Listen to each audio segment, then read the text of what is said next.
इस वीडियो में दी गई जानकारी सामग्री गणना की प्रामाणिकता या विश्वसनीयता की गारंटी नहीं है। सूचना के विभिन्न माध्यमों, ज्योतिष, पंचांग, प्रवचनों, धार्मिक मान्यताओं, धार्मिक ग्रंथों आदि से संकलित करके यह सूचना आप तक प्रेषित की गई है। हमारा उद्देश्य सिर्फ सूचना पहुंचाना है। पाठक या उपयोगकर्ता इसे सूचना समझकर ही ले। इसके अतिरिक्त इसके किसी भी तरह से उपयोग की जिम्मेदारी स्वयं उपयोगकर्ता या पाठक की ही होगी। नमस्कार दोस्तों, स्वागत है आपका हमारे YouTube चैनल सांसारिक जानकारी पर। हम आपको यहाँ पंडित प्रदीप जी मिश्रा द्वारा बताए गए उपाय जो वे अपनी कथा में बताते हैं, उनकी जानकारी देते हैं, ताकि आपको एक ही जगह पर ही सारे उपाय मिल जाए। गुरु जी के बताए गए उपाय श्री शिव पुराण से जाने गए होते हैं, इसलिए निसंदेह भगवान शिव पे विश्वास रख कर करे। इस पुराण में शिव जी को वात्सल्य, दया और करुणा की मूर्ति के रूप में महिमामंडित किया गया है। इस पुराण का पाठ करने से भक्तों के अंदर भी ऐसे ही गुणों का संचार होता है, यानी भक्तों का चरित्र भी भगवान शिव की ही तरह बनने लगता है। जो भक्त शिव पुराण का विधि पूर्वक पाठ करते हैं, वो जीवन मरण के चक्र से भी मुक्ति पा जाते हैं। ज्योतिष में धन, ऐश्वर्य एवं तमाम सुखों के लिए शुक्र ग्रह को कारक माना गया है। ज्योतिष के अनुसार शुक्र वृष और तुला राशि के स्वामी हैं। शुक्र ग्रह से जुड़े कष्टों को दूर करने और उनकी शुभता पाने के लिए धन की देवी माँ लक्ष्मी की उपासना विशेष रूप से करनी चाहिए। इसी तरह शुक्र की शुभता को पाने के लिए शुक्रवार का नियम पूर्वक व्रत रखना चाहिए। शुक्रवार के दिन माँ लक्ष्मी को उनकी प्रिय चीजें अर्पित करनी चाहिए।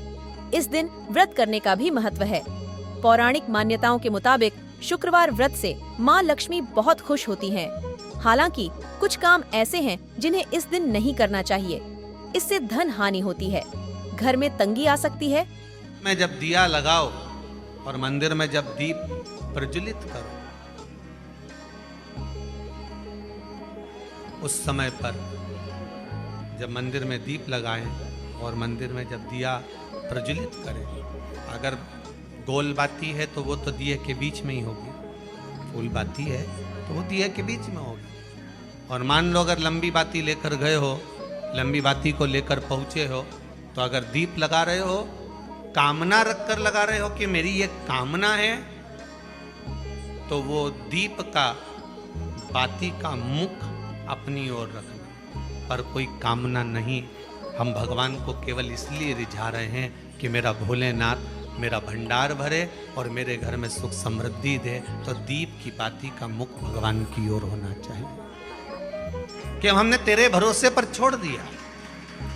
अब हम किसी से नहीं पूछेंगे कि हमें क्या करना है। ये दीप की जो बाती का मुख है वो आपकी ओर है, अर्थात मेरा जो जीवन है, मेरा जो संपूर्ण परिवार है, मेरा जो कुटुंब है, मेरा जो कबीला है, मैं जिस घर में निवास करती हूँ, मैं जिस घर में रहता हूँ, उस घर का संपूर्ण कारभार सब तुम्हारे भरोसे पर है। तो बाती का मुख कहाँ हो गया? भगवान की ओर हो गया।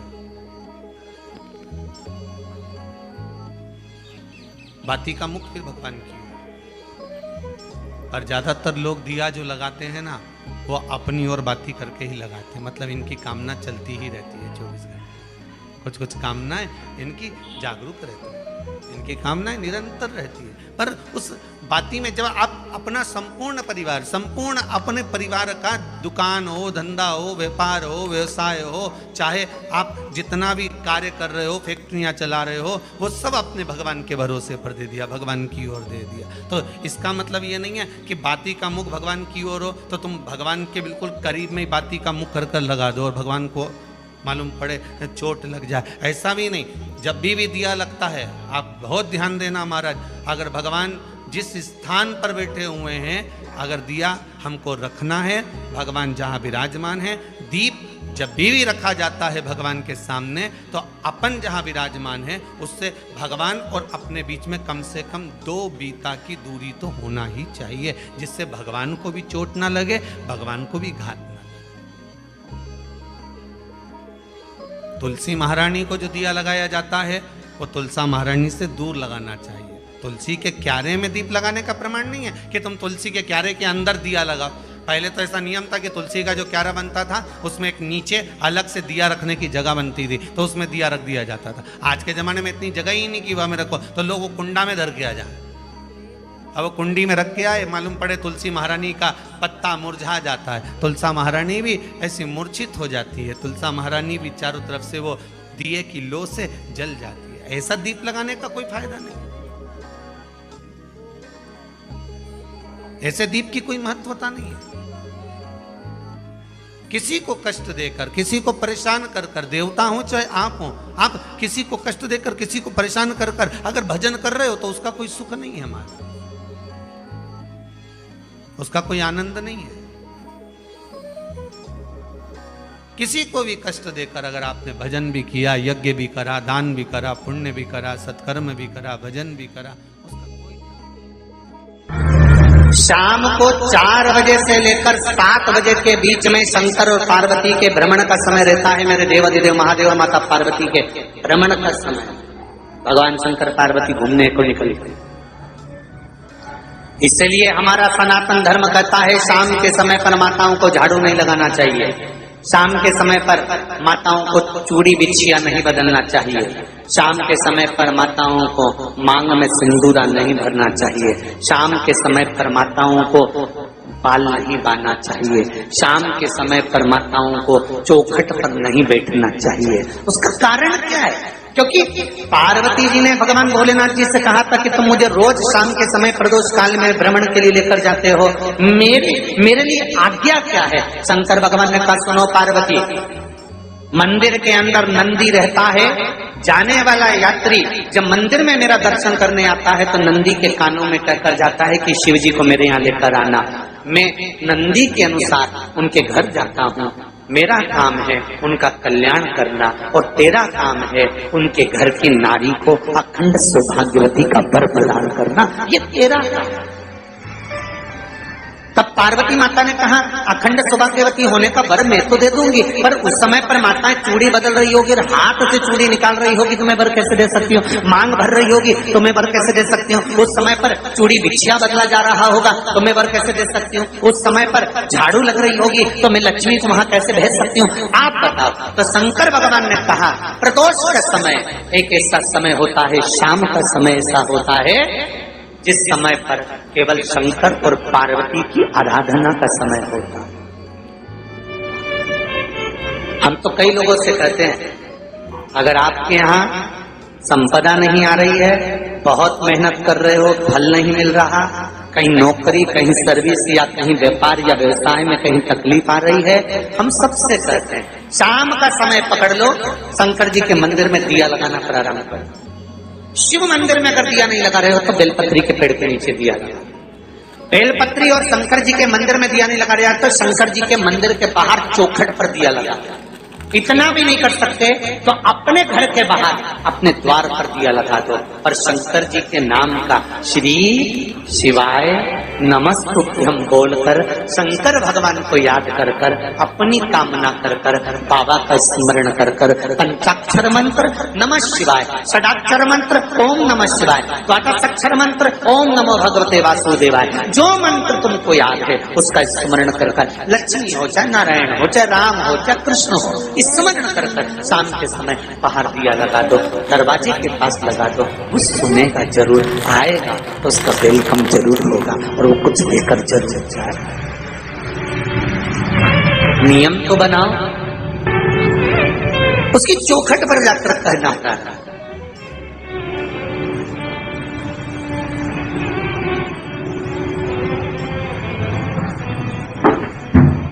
बृहस्पति महाराज ने कहा कि शाम का समय जो प्रदोष का समय होता है उस समय पर इंद्रदेव तुम शंकर जी की आराधना करो। शिव आराधना से शंकर जी जो मार्ग प्रशस्त करेंगे, शिव आराधना से जो शंकर जी कहेंगे वो तुम करना, ठीक है? आराधना करी बाबा भोलेनाथ जी।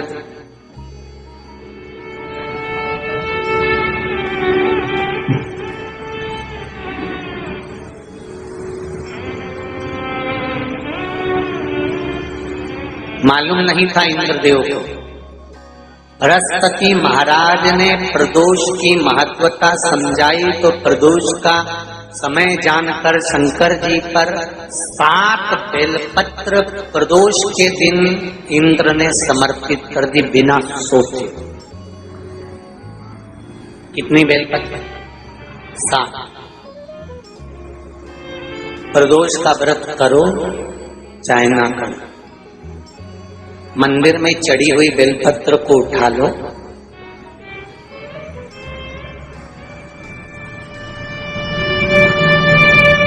बेलपत्र का ब्रह्म कमल बना लो,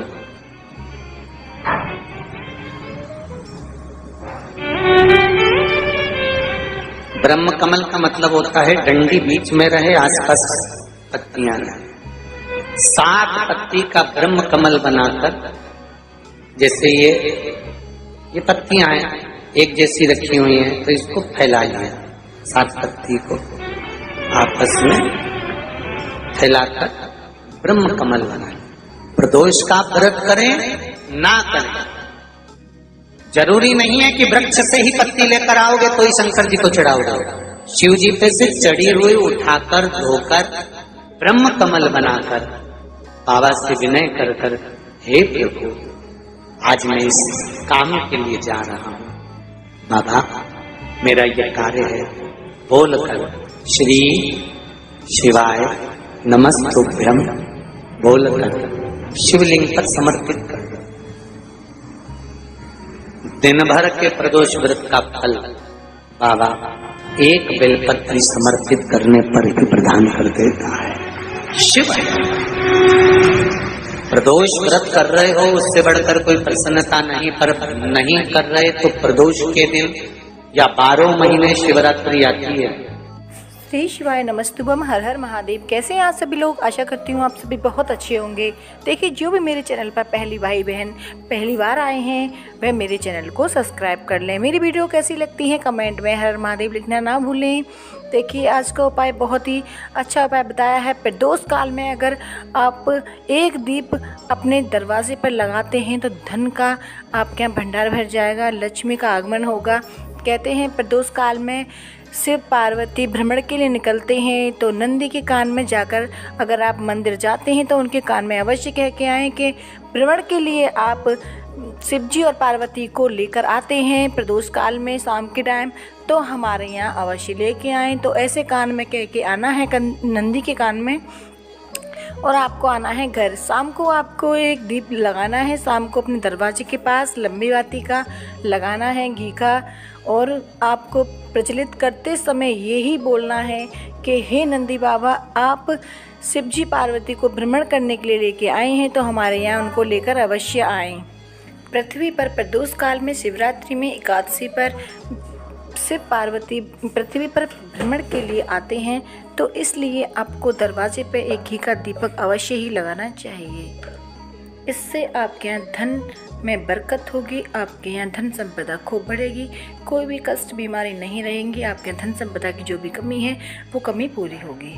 जिस व्यक्ति के यहाँ धन की बहुत कमी है, कष्ट बहुत ज़्यादा है, विपदा आ पड़ी है, समझ नहीं आ रहा है क्या करें, तो प्रदीप मिश्रा जी ने शिव पुराण में बता दिया है कि अगर आपके यहाँ ये सब परेशानियां हैं तो आप एक उपाय अवश्य कर लें। प्रदोष काल में एक दीपक अवश्य लगाएं। देखिए, अगर आप मंदिर नहीं जा सकते या आप शिवालय नहीं जा सकते, बेलपत्र के पेड़ के पास दीप नहीं लगा सकते, तो एक अपने दरवाजे पे अवश्य ही लगा दें। देखिए, वैसे बहुत ही शुभ उपाय बताया गया है कि बेलपत्र का पेड़ अगर आपको कहीं मिल जाए तो उस पर एक दीप प्रदोष काल में आप शाम के टाइम ज़रूर लगा कर आएँ। इससे आपके यहाँ जो भी धन की कमी है वो पूरी हो जाएगी, जो भी आपके यहाँ कष्ट है वो समाप्त हो जाएगा, आपकी जो भी मनोकामनाएं वो पूर्ण अवश्य हुई हो जाएंगी। प्रदीप मिश्रा जी ने अपनी कथा में ये भी बताया है, उनका ही उपाय सुनकर मैं आपको बताने का प्रयास कर रही हूँ।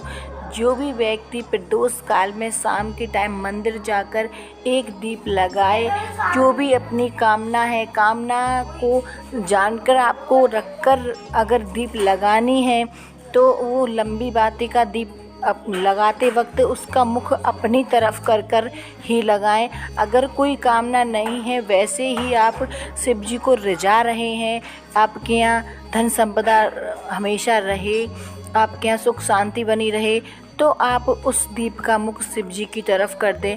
अगर आपकी कोई कामना है तो उस दीप का मुख अपनी तरफ लगाएं लंबी। तो दोस्तों, यहाँ पे हमारी वीडियो समाप्त हुई। उम्मीद करती हूँ हमारी ये जानकारी आपको जरूर पसंद आई होगी। हमारी वीडियो को लाइक जरूर करें और हमारे चैनल को सब्सक्राइब और शेयर करना ना भूले। जय श्री राम,